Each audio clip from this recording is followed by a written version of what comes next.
내가 관절에 대해서 좀 공부를 해보니까 모든 동작을 할 때 관절에 힘을 빼는 연습을 하는 거야. 안 다치는 거예요. 안녕하세요. 새나라의 선비 이코치입니다. 편집을 좀 악의적으로 하긴 했는데 사실 내용의 핵심은 별로 다르지 않습니다. 다리 운동할 때 다리를 왜 모으냐? 중둔근 운동하기 위해서 모은다. 모으면 다치지 않느냐? 내가 관절을 공부해보니까 관절에 힘을 너무 주면 관절에 부하가 걸리고 그것 때문에 관절이 다치더라. 힘을 빼고 가동 범위를 줄이면 안전하다.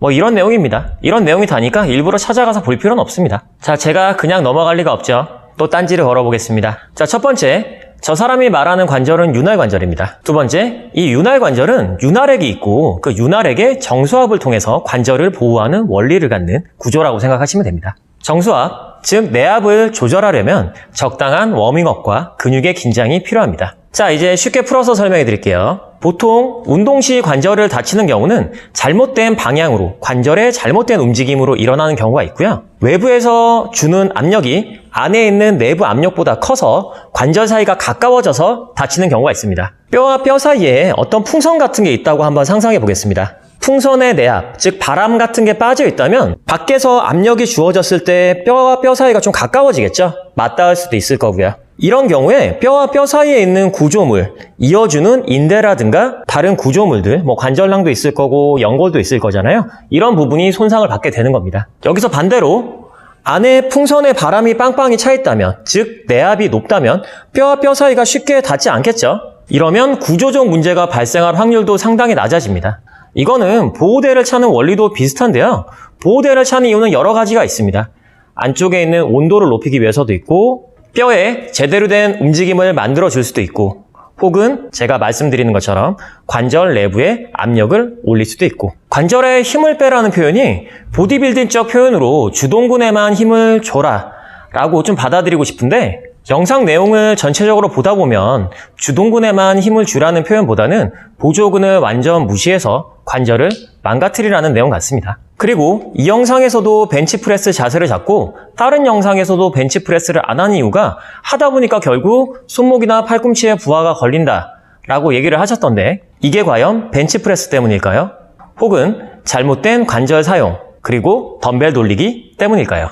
내가 관절에 대해서 좀 공부를 해보니까 모든 동작을 할 때 관절에 힘을 빼는 연습을 하는 거야. 안 다치는 거예요. 자, 이번에는 다리에 힘을 빼고 무릎을 모으고 스쿼트를 좀 깨작깨작하는 저 운동. 가동 범위를 제한하고 힘을 빼면 안전하다고요? 과연 그럴 거라고 생각하시나요? 이것도 한번 알아보겠습니다. 고관절이 내전, 내회전된 상태에서 무릎을 펴게 되면 전방 십자인대와 내측인대, 그리고 내측 반월판 손상도 유발할 수 있습니다.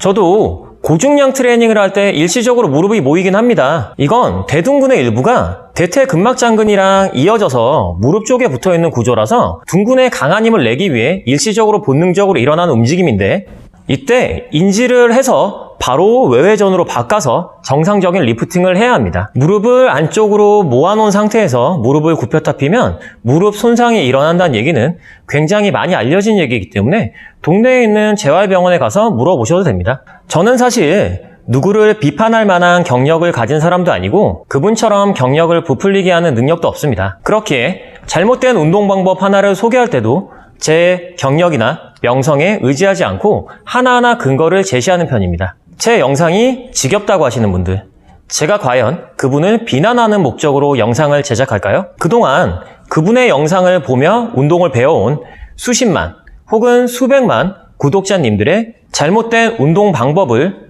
지적해주는 사람이 과연 한 명이라도 있었나요? 그분의 트레이닝 방법은 보디빌딩 지역대회에서 우승을 하셨거나, 혹은 10년 이상의 운동 경력을 가졌거나, 그리고 3대 500kg가 넘거나, 내 직업이 의사나 물리치료사다 하시는 분들이 아니라면 제발 따라하지 말아주셨으면 좋겠습니다.